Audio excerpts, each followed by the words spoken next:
जय बम बोले जय शिव शंभू। शिव पुराण का तृतीय खंड सती खंड, इसका 12वां अध्याय। गिरिजा जी का शिव जी को जयमाला पहनाना। आइए सुनते हैं। ब्रह्मा जी ने कहा, हे नारद, जब स्वयंवर सभा में सब लोग यथास्थान आ विराजे, उस समय हिमाचल ने गिरिजा को यह आज्ञा दी कि अब तुम स्वयंवर सभा में पहुंचकर अपने अनुरूप पति का चुनाव कर लो। उस समय कुल की स्त्रियों ने गिरिजा का अनेक प्रकार से श्रृंगार किया तथा सभी ने यह प्रार्थना की कि गिरिजा जी का विवाह किसी श्रेष्ठ वर से के साथ हो। गिरिजा जी भगवान सदाशिव का ध्यान धरती हुई स्वयंवर सभा में आ पहुंची। उस समय सहस्त्रों आंखें उनकी ओर उठ गई। विवाह इच्छुक सभी व्यक्तियों ने उन्हें अपनी ओर आकर्षित करने का प्रयास किया। उस समय सखियों ने सर्वप्रथम गिरिजा को इंद्र के समीप ले जाकर खड़ा किया और उनका परिचय देते हुए बताया, हे पार्वती, इनका नाम इंद्र है, जिन्होंने सहस्त्र यज्ञ किए हैं। जो व्यक्ति इनकी शरण में जाता है उसकी ये सब प्रकार से रक्षा करते हैं। इनका स्वरूप चंद्रमा से भी अधिक सुंदर है। इन्हें स्वीकार कर लेने पर तुम इंद्राणी पद को प्राप्त करोगी तथा सब प्रकार से सुख भोग उन्हें तुम्हें हर समय उपलब्ध होते रहेंगे। अतः हे गिरिजे, तुम्हें उचित है कि तुम इनके साथ विवाह करना स्वीकार कर लो। हे नारद, सखी की बात सुनकर गिरिजा ने एक बार इंद्र की ओर नीची दृष्टि डाली। तदुपरांत उन्हें प्रणाम करते हुए चुपचाप आगे बढ़ गई।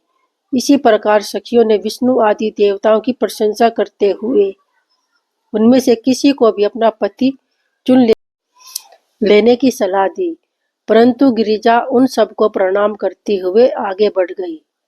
जब वे मुझ पर तथा विष्णु जी पर भी प्रसन्न न हुई और वरमाला लेकर आगे बढ़ी, उसी समय अचानक ही शिव जी उस स्वयंवर स्थल में आकाश से प्रकट होकर आ विराजे। उन्हें देखते ही गिरिजा के मुख पर प्रसन्नता चमक उठी और उन्होंने माला शिव जी के कंठ में डाल दी। बोलो बम बोले की जय। बोलो शिव शंभू। 13वां अध्याय। इस वृत्तांत को सुनकर देवऋषि नारद ने ब्रह्मा जी से कहा, हे नारद पिता, आप इस कथा का विस्तार पूर्वक वर्णन कीजिए कि शिवजी वहां किस प्रकार प्रकट हुए और गिरिजा ने उनके कंठ में वरमाला किस लिए पहना दी। ब्रह्मा जी ने कहा, हे नारद, गिरिजा तो जन्म जन्मांतर से भगवान शिव की संगिनी थी, तब वह किसी अन्य को वरमाला किस प्रकार पहना देती। स्वयंवर सभा में वे जिसके समीप पहुंचकर आगे बढ़ जाती थी, वह अपने मन में अत्यंत लज्जित होकर रह जाता था। इस प्रकार गिरिजा ने सब लोगों को सभा में देखा, परंतु वे किसी को भी देखकर प्रसन्न न हुई। जब उन्हें वहां ब्रह्मा शिवजी दिखाई न दिए तो उन्होंने अत्यंत चिंतित होकर यह विचार किया कि भला क्या कारण है कि जो शिवजी अभी तक यहाँ नहीं पधारे। उस समय उन्होंने मन ही मन शिवजी की बहुत स्तुति करते हुए यह कहा, हे प्रभु, मैं तो सदैव से आपकी चेरी हूँ। मेरे चाहे करोड़ों जन्म क्यों न बीत जाए, परंतु मैं आपके अतिरिक्त अन्य किसी के साथ विवाह नहीं करूंगी।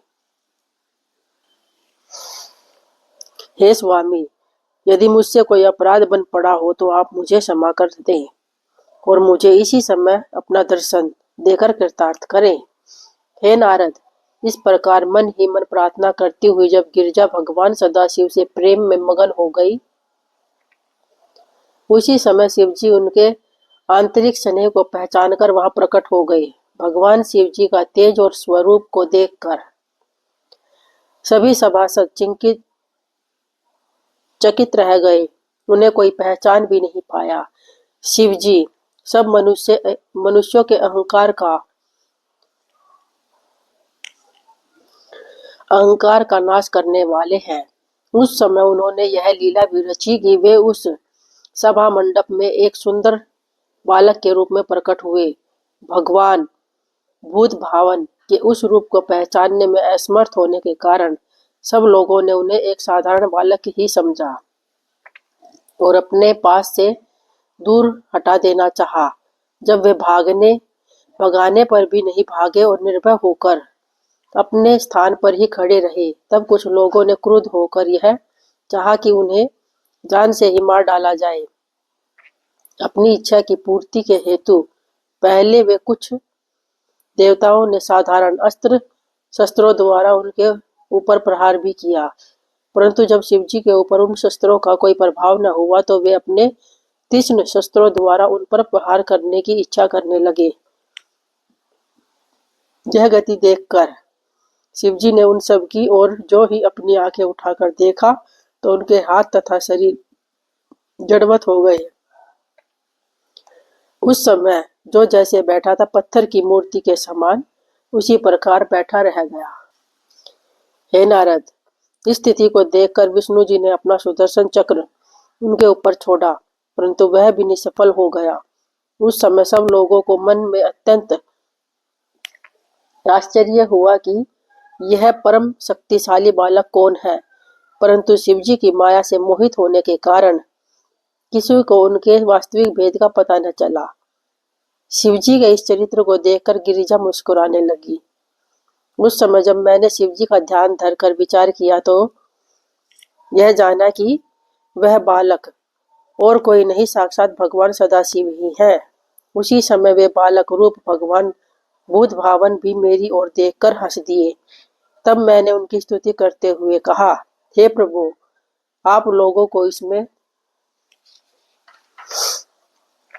दोष नहीं है। आपकी माया के वशीभूत होकर ही हम सब भगवती जगदम्बा को प्राप्त करने की इच्छा से यहाँ आए थे। अब आप हमें जो आज्ञा देंगे वह शिरोमणि होगी। इसके उपरांत मैंने गिरिजा की भी बहुत स्तुति करते हुए कहा, हे देवी, अब आप वह चरित्र कीजिए जिससे हम लोगों की चिंता दूर हो। मेरे मुख से निकले हुए इन शब्दों को सुनकर भगवान त्रिशूलपाणि अत्यंत प्रसन्न हुए। तब उन्होंने अपनी माया को हमारे ऊपर से हटा लिया। उस समय चैतन्यता प्राप्त होने पर सब लोगों को उस बालक के स्थान पर साक्षात सदाशिव खड़े हुए दिखाई दिए। उनका स्वरूप इतना सुंदर था कि उसे देखकर करोड़ों महादेव लज्जित हो जाए। वे मणि तथा स्वर्ण निर्मित आभूषणों को धारण किए हुए थे और ऐसा मनमोहक प्रतीत हो रहे थे कि जिसका वर्णन करना बहुत असंभव है। बोलो श्री शिवाय नमस्तुभ्यम। हर हर महादेव। 14वां अध्याय। ब्रह्मा जी ने कहा, हे नारद, भगवान सदाशिव के उस स्वरूप को देखकर सभा में उपस्थित सभी लोगों ने अपनी बुद्धि के अनुसार उनकी बहुत स्तुति की। शिवजी से प्रार्थना करते हुए कहा, हे प्रभु, हम आपकी माया के वशीभूत होकर गिरिजा के साथ विवाह करने की इच्छा से यहाँ आए थे, सो आप हमारे अपराध को क्षमा करने की कृपा करें। आप तथा गिरिजा जी संपूर्ण सृष्टि के माता पिता हैं, अतः आप हमें अपना बालक समझकर हमारे पाप को क्षमा कर दे। इसी प्रकार मैंने और इंद्र, अग्नि, धर्मराज, ऋत्री, वरुण, वायु, ईशान, कुबेर, शेष, दक्ष, प्रजापति आदि सिद्ध जन एवं हिमाचल आदि ने शिवजी की प्रार्थना करते हुए अपने अपराधों की क्षमा मांगी। हे नारद, उस समय गिरिजा ने अपने पिता की आज्ञा प्राप्त कर भगवान सदाशिव के कंठ में वरमाला पहना दी।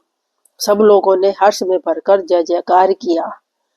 श्री शिवाय नमस्तुभ्यम। हर हर महादेव। जय बम बोले। जय शिव शंभु। जय मां भगवती की जय।